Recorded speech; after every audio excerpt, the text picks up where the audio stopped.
भाजपा जदयू साथ होती है तो निश्चित रूप से बेनीपट्टी की यहाँ लोग कम से कम 20,000 से जीतते हैं, और यदि लोजपा और हम साथ होती है तो हम 35,000 से जीतते हैं।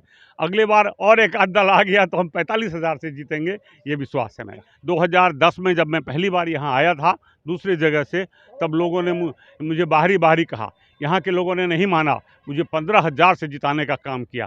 अब तो मैं बेनीपट्टी का निवासी हूँ, यहाँ घर बना कर रहता हूँ, और तब जब मैं दोबारा 20 में चुनाव लड़ा तो बेनीपट्टी की जनता ने मुझे 35,000 से जिताने का काम किया। इसीलिए कभी बेनीपट्टी की जनता बहकावे में नहीं आती है। मेरा वोट बढ़ता जाता है, बोलने वाले बोलते रहते हैं, और अगले चुनाव में और अधिक वोटों से मैं जीतूंगा। बेनीपट्टी जनता का जो विश्वास मुझ पर है, इससे मुझे लगता है कि उनकी कृपा से मैं पुनः बेनीपट्टी का प्रतिनिधित्व करूंगा, ये मेरा भरोसा है। नमस्कार, मैं निशांत कुमार झा और अभी हमारी मौजूदगी बेनीपट्टी अरेर में है। जानकारी के लिए बता दूं कि अरेर में अभी एनडीए का कार्यकर्ता सम्मेलन का आयोजन किया गया था और हमारे साथ बेनीपट्टी के विधायक श्री विनोद नारायण झा है। क्या कुछ कहना चाहेंगे सर आज का आयोजन को लेकर? देखिए, आज एक ऐतिहासिक आयोजन हुआ बेनीपट्टी के विधानसभा क्षेत्र के, जिसमें एनडीए घटक दल के भारतीय जनता पार्टी, जनता दल यू, लोजपा, हम पार्टी और राष्ट्रीय लोक मोर्चा के सभी कार्यकर्ताओं ने शिरकत की। ये कार्यकर्ता बूथ स्तर के कार्यकर्ता थे, और सब कार्यकर्ता यहाँ आकर जिस उत्साह और जोश से आए, ये 100% सफलता है, और सफलता का प्रतिशत और ज़्यादा ही है जिसमें यहाँ सफल हुआ। और ये कार्यक्रम, और राष्ट्रीय पार्टी के भी सब बहुत बड़े बड़े नेता यहाँ उपस्थित हुए, भारतीय जनता पार्टी के, जदयू के, लोजपा के, सारे पार्टी के आए। और जो उत्साह था वो इस बात का विश्वास है कि ये इलाका एनडीए का इलाका है, आने वाले दिन में भी एनडीए का इलाका क्या रहेगा। कुछ लग रहा है इस बार जो विधानसभा का चुनाव है, क्या कुछ सीन होने वाला है बेनीपट्टी का?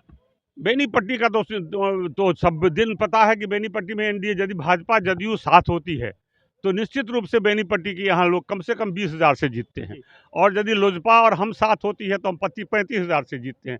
अगले बार और एक आध दल आ गया तो हम 45,000 से जीतेंगे, ये विश्वास है मेरा। तो उन व्यूअर्स को क्या कुछ कहना चाहेंगे, उन बेनीपट्टी मतदाता माली को क्या कुछ कहना चाहेंगे आप?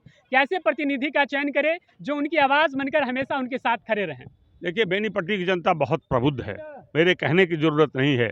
उन्होंने 2010 में जब मैं पहली बार यहाँ आया था दूसरी जगह से, तब लोगों ने मुझे बाहरी बाहरी कहा, यहाँ के लोगों ने नहीं माना, मुझे 15,000 से जिताने का काम किया। अब तो मैं बेनीपट्टी का निवासी हूँ, यहाँ घर बना कर रहता हूँ, और तब जब मैं दोबारा 20 में चुनाव लड़ा तो बेनीपट्टी की जनता ने मुझे 35,000 से जिताने का काम किया। इसीलिए कभी बेनीपट्टी की जनता बहकावे में नहीं आती है। मेरा वोट बढ़ता जाता है, बोलने वाले बोलते रहते हैं, और अगले चुनाव में और अधिक वोटों से मैं जीतूंगा। बेनीपट्टी जनता का जो विश्वास मुझ पर है, इससे मुझे लगता है कि उनकी कृपा से मैं पुनः बेनीपट्टी का प्रतिनिधित्व करूंगा, ये मेरा भरोसा है। अच्छा सर, ये बता दीजिए कि बिहार विधानसभा में इस वर्ष बहुमत किसको मिल रहा है? बहुमत का तो सवाल ही नहीं है। महागठबंधन इस बार दो अंक को पार करेगा, यही बहुत है। पिछले बार कुछ रणनीतिक भूल के कारण लोजपा कहीं कहीं लड़ गया, इसीलिए कुछ सीटें उनको आ गई। राष्ट्रीय जनता दल की हालत वही होगी जो 2010 में राजद को 20 सीटें आई थी, और वही 20 सीट उनकी हैसियत है। अगले चुनाव में उनकी सीट घटेगी, बढ़ेगी नहीं। कांग्रेस को 4 सीटें आई थी, उससे वो घटेगी। मुझे तो लगता है कांग्रेस 0 पर आउट होगा। सर, प्रशांत किशोर भी काफी सक्रिय हैं बिहार में इस वर्ष, तो नहीं कुछ चैलेंजिंग नहीं लग रहा है आपको? नहीं, वोट की दृष्टि से चैलेंजिंग नहीं रह रहा है, लेकिन वो सोशल मीडिया पर भोकाल मचाए हुए हैं। ये जब तक चुनाव नहीं होता तब तक मुझे याद है कई पार्टियां आई थी, वो सोशल मीडिया और बाकी मीडिया में भोकाल मचाकर घर चली गई थी। उनका भोकाल भी चुनाव तक सीमित है।